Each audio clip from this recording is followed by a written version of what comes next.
Hey folks, thanks for joining me for another Dust 1947 lore and unit analysis video. Today, we're taking a look at the various heavy command and support walkers available to the Allied faction. As with my previous video, I'll be getting my information from a variety of sources, including the online wiki, the Dust 1947 app, and various previous editions of the game that occasionally had information on some of these units. The Heavy Command and Support Walker comes in three primary variants: the M1 Mobile HQ, the M7 Long Tom II, and the M9 Skysweeper. The following is from a Dust 1947 wiki that I found online. I wasn't able to find any citations to find out where this information came from, but honestly it's such a good write-up of the M1, I felt that it was really important to include it in this video. Field commanders have had to adjust to the appearance of walkers in the war. First, the devastating firepower threatens commanders who might have otherwise been safe in tanks prior to the introduction of VK technology. Second, commanders now have to be as mobile as the walkers under their command. Both factors led to the development of the Heavy Command and Support Walker. The spacious M1 series allows for a complete field command suite inside the walker. Radios, maps, radar, and newer experimental technologies are found inside this type of walker. The M1 chassis is cheap to make and lends itself to mass production. Steady advances in VK technology make it increasingly difficult to protect commanders in the field, and for years, Allied officers have requested command vehicles capable of meeting the demands of an ever-evolving war. R&D has responded to these challenges admirably, outfitting the formidable M6 Heavy Assault Walker chassis with a full command and control suite, including a built-in radio, transceiver, and radar antenna. With this new Mobile HQ, command squads are equipped with everything they need to coordinate an assault. Now, you'll notice that the M1 Command Walker is designated as an M1, which is also the same designation as the Allied M1 Light Assault Walker.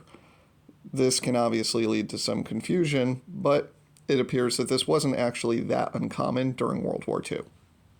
The Wikipedia article does give us some technical specifications for the M1 Command Walker. It has a length of 9.6 meters, or just over 31 feet, a width of 9 meters, or just under 30 feet, and a height of 3.1 meters, which is just over 10 feet. These physical dimensions actually match the model really well, and so I think these actually sound about right. The technical specifications do indicate a weight of 30.97 tons. Personally, I take this with a rather large grain of salt, considering that a Sherman tank can weigh upwards of 40 tons depending on when it was built. Like all of the command and support walkers mentioned in this video, the Mobile HQ is a Class 5 vehicle with 6 health, a move of 2, and a march move of 4. The Mobile HQ is, however, very lightly armed, with only a heavy machine gun to the front, left, and right arcs, as well as 3 submachine guns that can be fired in any direction. This lack of offensive ability, however, is made up for by the Mobile HQ's many skills. First, it's a command vehicle. Next, it has advanced reactive fire, smoke launchers, air alert, and can carry up to 6 passengers. The command vehicle's skill allows officers, mechanics, and medics that are mounted in the vehicle to re-roll failed command squad special actions. This, of course, pairs up nicely with the fact that the Mobile HQ can carry 6 troops, which means that it can carry an entire command squad as well as an attached hero. The smoke launchers let the Mobile HQ deploy a smoke screen that's 2 squares by 2 squares. This will allow it to give itself some cover or block line of sight to enemy units. And while the Mobile HQ is not particularly well armed, it does have the advanced reactive fire skill. The advanced reactive fire skill is particularly useful against units such as zombies, apes, or saboteur squads that are going to want to move into melee with the Mobile HQ in attempts to destroy it. Finally, the Mobile HQ is one of the few units in the games with the Air Alert skill. This skill reads as follows: Air Alert. Take the Air Alert special action to select an enemy aircraft in line of sight and roll a die.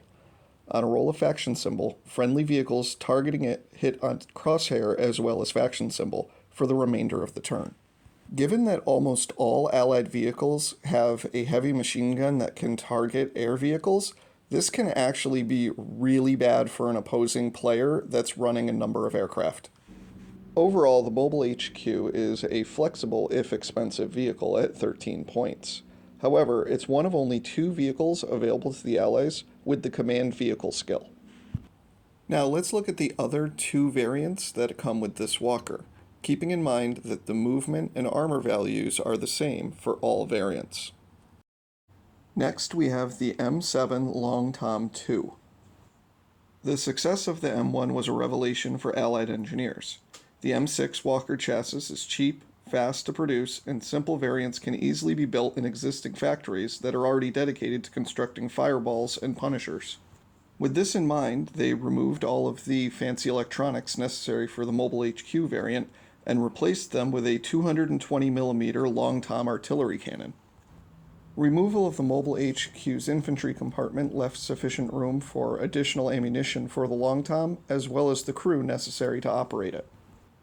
An ingenious new mechanical magazine reloading system allows the Long Tom II to sustain a punishing rate of long-range bombardment. The Long Tom II's secondary armament is identical to the Mobile HQ, with a heavy machine gun mounted to the front, left, and right sides, and 3 submachine guns able to be fired in a 360-degree arc. This vehicle's signature weapon is the M2 Long Tom gun. This is an artillery weapon with a minimum range of 4 and a maximum range of 18. Like all artillery weapons, the Long Tom deals blast damage to everything within its artillery template. The Long Tom is capable of damaging vehicles all the way up to Vehicle 7. However, vehicles 4, 5, 6, and 7 will only suffer 1 point of damage per shot. At 16 points, the Long Tom II costs as much as 2 mortar squads. This is something that you need to keep in mind, deciding what exactly you're selecting a particular artillery unit for. If you're only planning on having your artillery unit sit in the back, behind cover, never getting in line with the enemy, and using it to simply drop smoke shells, you're probably going to be better off just using a mortar. It's important to remember that the Long Tom II is festooned with machine guns. In addition to having 3 submachine guns with a 360-degree arc, you're paying for all of that in that point value. If you're not going to use them, you're better off using something else. But as a Vehicle 5 with 6 health, you really can't afford to actually put the Long Tom out there. That being said, I do have to admit that I think that the Long Tom II is starting to show its age. Much like with command vehicles, Allied players don't have a huge selection of artillery units to choose from. Both USMC and the Allied Rangers both have mortar teams. In addition, the Desert Scorpions have a mortar truck. What the Long Tom brings to the table that none of these other mortars do is that the Long Tom can actually survive return fire. Unlike infantry units or light vehicles, the Long Tom can survive when it's being hit by counter battery fire. So if a Katyusha opens up, chances are it's not going to destroy a Long Tom, but it very well might kill a mortar team. And this brings us to our third and final variant, the M9 Skysweeper. The M9 Skysweeper does to enemy aircraft what the Punisher does to walkers, annihilates them. With its 3 bundled rapid-firing 60mm guns and 3 Victory machine guns, the Skysweeper is a lethal threat to both infantry and aircraft. Allied Command believes that a doctrine of total air supremacy, which would allow its unparalleled air forces to fly virtually unchallenged, is the key to victory. Every armored company across the globe is scheduled to receive at least one of these walkers, and the indomitable Allied industrial machine is working day and night to make it happen. I believe that the Skysweeper is one of those rare times where the fluff piece for the unit matches up perfectly with the unit's actual stats. The Skysweeper's triple anti-aircraft guns are phenomenal at tackling enemy aircraft, great at handling enemy infantry, and even good at handling up to medium armored threats. Combined with the advanced reactive fire skill, this makes the Skysweeper a very, very threatening piece on the board. Unlike most other units that feature the advanced reactive fire skill, the Skysweeper's pretty durable, and it's unlikely to be destroyed by a single run from most aircraft. That's not to say that it's impossible for an enemy aircraft to take the Skysweeper out on turn 1. Obviously it is. But in most cases, in order to pull this off, they're going to need to use some or all of their expendable munitions. And by doing so, they're dramatically reducing the effectiveness of that aircraft anyways. As I mentioned earlier, the Skysweeper is actually fairly effective at combating armored threats as well. The triple anti-aircraft guns are rolling 3 dice for 3 damage against armor 4 opponents. Against armor 5 opponents, it's 2 dice for 2 damage, and against armor 6 opponents, it's 1 dice for 2.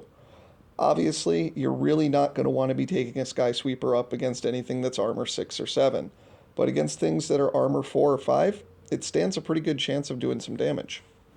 I think I should point out here that the Skysweeper is actually available as a captured unit, which means someone who's playing, say, mercenaries that wants a high armor anti-aircraft unit that's not likely to get taken out easily can slot a Skysweeper in. And since the Skysweeper is only 15 points to start with, even paying the additional 2 points brings it up to only 17, and most mercenary armies can afford that for a good anti-aircraft unit. An interesting point on the technical specifications listed for the heavy assault walkers and the heavy support walkers on the Dust 1947 wiki is the width at 9 meters. That's 29.5 feet wide. Why do I think that that's important? Well, it's simple. How do you transport something that big? At almost 30 feet wide, these vehicles are far too large to fit on any type of train, and so generally would have to be transported by sea. I think this is actually borne out in the text description for the Bulldog and 6-shooter entries. When we get to those, I'll actually point this out as well. It mentions that they are much easier to transport than Devastators or Fireballs, which makes a lot of sense to me. These vehicles would only be able to be transported by sea unless they were shipped disassembled, whereas the smaller walkers, such as the Bulldog and the 6-shooter, would probably be able to be transported on things like trains. Another interesting aspect to these vehicles that I found while I was looking into them is that the heavy support walkers and the assault walkers share some commonality, which is borne out in the models themselves. They look very similar. I imagine that this would help alleviate a lot of the logistical problems with having so many different combat vehicles. When your locomotive systems for your support walkers is exactly the same as your locomotive system for your assault walkers, you're going to have interchangeable parts and you're going to be able to keep your forces up and running easier. Small details like this in a war game are actually really interesting to me because it shows that the people that are putting the game together are actually looking at this stuff and making it so that it works in some real-world sense. Now, obviously, I understand that legged combat walkers are not very efficient in the real world, but it is nice to see things like logistics taken into account. So that's going to wrap it up for this video. I hope that you found it enjoyable and hopefully a little bit entertaining. With each video, hopefully my editing will get a little bit better and the audio quality will improve as well. I am aware that the audio on the first video was really bad. Hopefully this one is a little bit better. Until next time, folks, stay safe and well and enjoy Dust. Bye.